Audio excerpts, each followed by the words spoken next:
জলপাইগুড়ি জেলার সমবায় সংস্থার আর্থিক অনিয়মের অভিযোগে বড় পদক্ষেপ পুলিশে।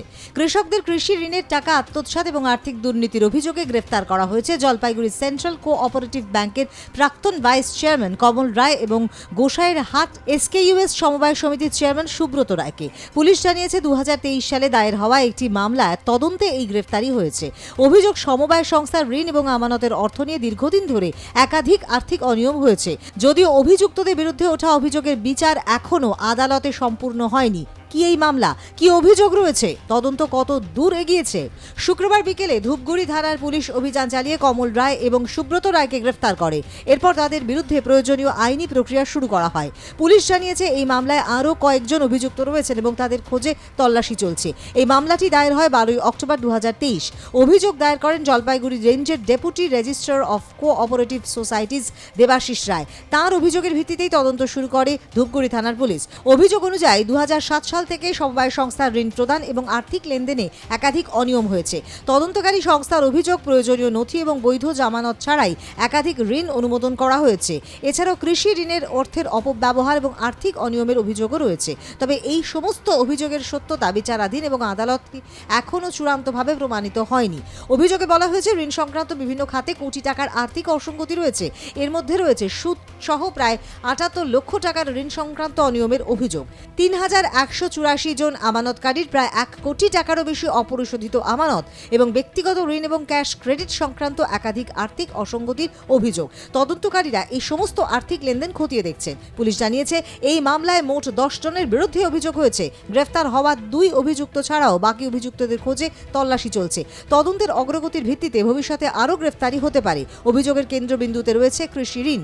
যদি অভিযোগ প্রমাণিত হয় তাহলে এর প্রভাব পড়বে বহু কৃষক এবং আমানতকারীর ওপর। কৃষকদের জন্য বরাদ্দ অর্থ যথাযথভাবে ব্যবহার হয়েছে কিনা সেটিও তদন্তের অন্যতম গুরুত্বপূর্ণ বিষয়। এই ঘটনাটিকে নিয়ে রাজনৈতিক তরজা শুরু হয়েছে। বিজেপির তরফে দাবি করা হয়েছে এটি সমবায় ক্ষেত্রে দুর্নীতির আরও একটি উদাহরণ।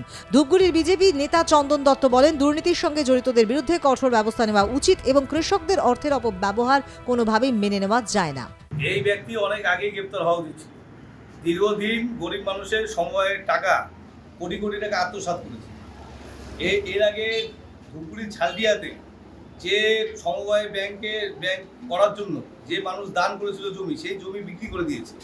এরকমভাবে যারা লোন নেয়নি তাদেরকে ডুপ্লিকেট সই করে তাদের নামে লোন করে টাকা আত্মসাৎ করেছে। স্বাভাবিকভাবেই অনেক আগে গ্রেপ্তার হওয়া উচিত ছিল, কিন্তু তৃণমূলের ছত্রছায়ায়, তৃণমূলের মদতে এরা কোরকমে খেয়েছিল এবং তৃণমূল কংগ্রেসকে এরাই প্রকল্পে পরিচালিত করত টাকা পয়সা দিয়ে। কিন্তু আজকে সরকার পাল্টেছে। আমাদের সম্মানীয় মুখ্যমন্ত্রী শুভেন্দু অধিকারী বলেছেন জিরো টলারেন্স নীতি। তা ইতিমধ্যে আপনারা দেখেছেন জলপাইগুড়ি জেলার বিভিন্ন জায়গায়, এবং পুলিশ তাদের বিরুদ্ধে কঠোরতম ব্যবস্থা গ্রহণ করছে। ইতিমধ্যেই ধূপগুড়িতে সমবায়ের যে কোটি কোটি টাকা আত্মসাতের ব্যাপারে ইতিমধ্যেই কমল রায়, যিনি জলপাইগুড়ির সেন্ট্রাল কোঅপারেটিভের সমবায়ের যে ভাইস চেয়ারম্যান, সেই দায়িত্বে আছেন, তিনি গ্রেপ্তার হয়েছেন। স্বাভাবিকভাবে আমরা প্রশাসনের প্রতি আস্থা রয়েছে, আমাদের মুখ্যমন্ত্রীর প্রতি আস্থা রয়েছে। যারা এই গরিব মানুষের টাকা আত্মসাৎ করেছে তাদের আইনের আওতায় এনে উপযুক্ত শাস্তির ব্যবস্থা সরকার করবে। কি রে, তোর বেশ র্যাশ হয়েছে দেখছি। হ্যাঁ রে, কি করব বলতো, র্যাশগুলো কিছুতেই কমছে না। অনেক কিছু ইউজ করলাম তবুও কমছে না। আমার মনে হয় তোকে কোনো একজন ভালো ডার্মাটোলজিস্টের কাছে দেখানো উচিত। তুই ঠিক বলেছিস, কিন্তু কোনো ভালো ডার্মাটোলজিস্ট থাকলে একটু সাজেস্ট কর না প্লিজ। এই তোর তো একবার র্যাশ হয়েছিল না? তুই কোথায় দেখিয়েছিলিস? তুই একবার গৌরীদেবী হসপিটালসে দেখাতে পারিস। ওখানে ভালো এক্সপিরিয়েন্স ডার্মাটোলজিস্ট আছে। আমারও সেম প্রবলেম হয়েছিল। এখন ওখানে ট্রিটমেন্ট নিয়ে আমি এখন ঠিক আছি।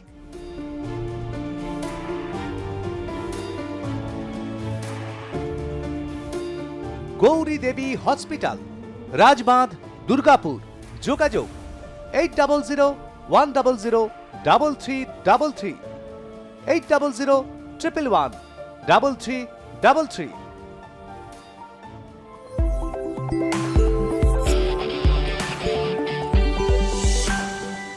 পুলিশের বক্তব্য, আইন অনুযায়ী তদন্ত এগোচ্ছে। উদ্ধার হওয়া নথি, আর্থিক লেনদেনের তথ্য এবং অন্যান্য প্রমাণ বিশ্লেষণ করে পরবর্তী পদক্ষেপ নেওয়া হবে। এই ঘটনাকে ঘিরে সমবায় সংস্থাগুলির আর্থিক স্বচ্ছতা নিয়েও প্রশ্ন উঠছে।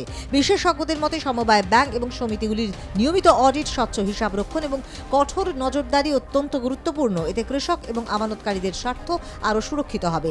গ্রেফতার হওয়া অভিযুক্তদের আদালতে তোলা হবে। তদন্তকারী সংস্থা প্রয়োজনে তাদের হেফাজতের আবেদন করতে পারে। এছাড়া বাকি অভিযুক্তদের বিরুদ্ধে তদন্তও চলবে। সব মিলিয়ে জলপাইগুড়ির এই সমবায় সংস্থাকে ঘিরে আর্থিক দুর্নীতির অভিযোগে দুজনকে গ্রেফতার করেছে পুলিশ। তদন্তকারীদের দাবি, কৃষি ঋণ এবং সমবায় অর্থ নিয়ে একাধিক অনিয়মের অভিযোগ রয়েছে। অন্যদিকে রাজনৈতিক চাপানোতরও শুরু হয়েছে। তবে মনে রাখা জরুরি, অভিযুক্তদের বিরুদ্ধে ওঠা অভিযোগের বিচার এখনো আদালতে চলছে। আদালতে দোষ প্রমাণিত না হওয়া পর্যন্ত আইন অনুযায়ী তারা অভিযুক্ত, দোষী সাব্যস্ত নন। এখন নজর থাকবে তদন্তের অগ্রগতি এবং আদালতের পরবর্তী নির্দেশের দিকে। জলপাইগুড়ি থেকে সুপ্রিয় বর্ষাকার রিপোর্ট, আর+ নিউজ।